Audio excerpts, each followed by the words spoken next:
As we all know, Spider-Man is my favorite superhero. But this time, I actually learned something from a different hero. A strange hero, if you will. Good morning, good afternoon, or good evening, depending on when you're watching this. My name is Brandon Aries, and welcome to the Sanctuary. Last week, I saw Marvel's newest blockbuster, Doctor Strange in the Multiverse of Madness. And I'll start off by saying that despite all the mixed reviews that this film has been getting, I actually enjoyed it quite a bit. I'm a big sucker for Sam Raimi movies, obviously, but also the Evil Dead movies, amazing to me. And I feel like those are some details that he brought into this film. And this is probably the closest we'll ever get to having somewhat of a horror film within the MCU. Anyways, like most films, I tend to easily understand the messages or themes that a director is trying to convey to the audience. Perks of watching so many movies that you want to make movies for a living. Life! With passion! The first message, which was obvious, was a question asked by Christine,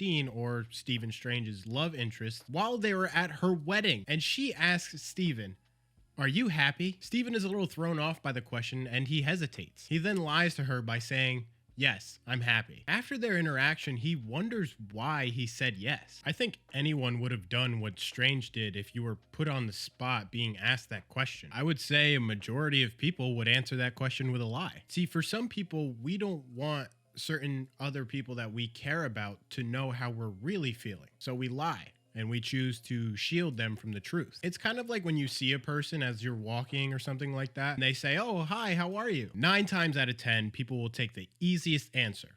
"I'm good." Even if they're not actually, quote, good, they'll lie without hesitation. Because most times people don't really want to know how you are. It's more so said as a courtesy. The other day, somebody asked me, they were like, "Hey, Brandon, how are you?" And this was during my depressive episode.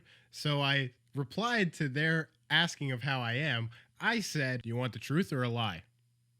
And I think I startled them by how serious I was. Anyway, during the interaction between Christine and Strange asks Christine why the two of them couldn't work. Christine replies by telling him he is always the one who needs to be holding the knife. And towards the end of the film, after the entire experience that Strange just went through, visiting different universes, meeting other Doctor Stranges, and even reliving the most significant memory he has, his time with Christine. Strange talks with Christine Palmer from another universe, and he tells her that she was right. She's right on the fact that he does feel like he needs to be the one who's always holding the knife. He then follows by saying something along the lines explaining that it's because he's scared. The thought of someone else caring and maybe even loving him is terrifying. The reason why this really resonated with me is because sometimes I feel the exact same way. See, love is an amazing feeling, but it can be scary too. Being alone for a while, most people would want to be showered with love, right? And sometimes I feel that too. However, I've gotten petrified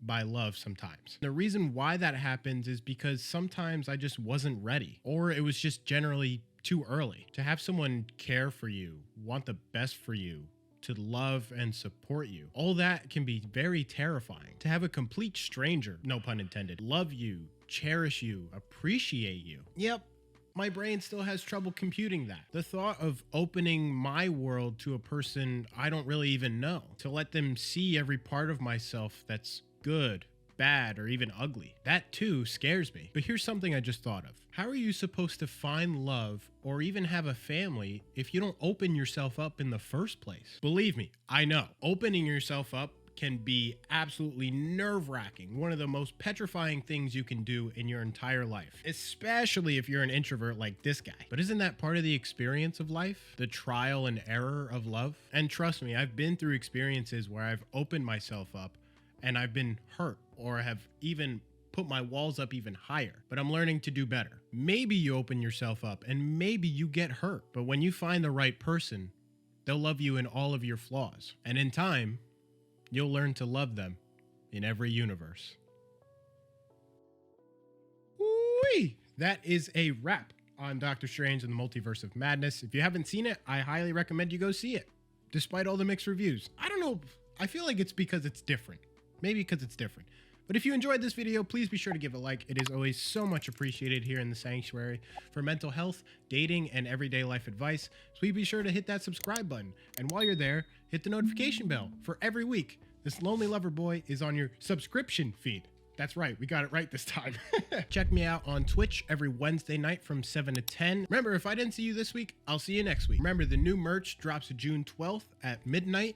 Remember, use your code Aries for 10% off your order. Oh, I'm so excited for this new line. I'm gonna get so many goodies, and I hope you do too. To stay updated on videos and streams, please be sure to follow my socials, my Twitter and my Instagram. Again, links will be in the description below, as well as Only merch, my Twitch link, and everything else that I use to make these videos.